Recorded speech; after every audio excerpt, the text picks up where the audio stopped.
来乡亲啊，继续来看这条，这是静宜大港的龙头台积电，伫个南科静宜18厂新建的工程基地，今仔日是来举行着3奈米量产甲扩厂的典礼，董事长刘德音亲身到场参加。啊，针对进程，台积电到美国设厂，恐惊台湾的护国神山会怎啊无去，会怎啊搬去美国，是引起着外界的惊恐。刘德音是特别来背会，讲除了3奈米动工之外，接落来台中甲新竹，阁会陆续来起2奈米的晶圆厂。这拢是上界先进，嘛是上界主要的制定，请大家放心，台积电绝对是顶进台湾。台积电南科园区前园18厂8期新建工程典礼，董事长刘德音亲身主持，宣布先进制定3奈米进入量产。今天3奈米制程的良率已经和5奈米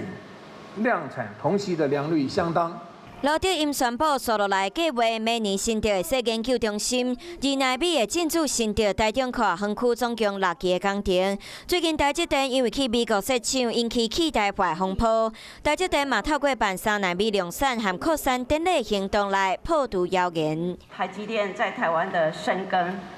在台湾的供应链，在台湾的文化，是有非常不可取代性的关系。但是因为今天国际的局势，要让台积电更国际化、更稳固它的客户关系的时候，它势必要走出去。为巩固我们台湾的半导体产业在国际的关键地位，政府会在土地、水电、人才跟资税方面来协助跟支持。重要的典礼，中央的官员嘛拢有到位，知名店嘛承诺将会尽全力，甲台湾半导体伫全球领先的地位固调。另外，中央嘛宣布对2024年开始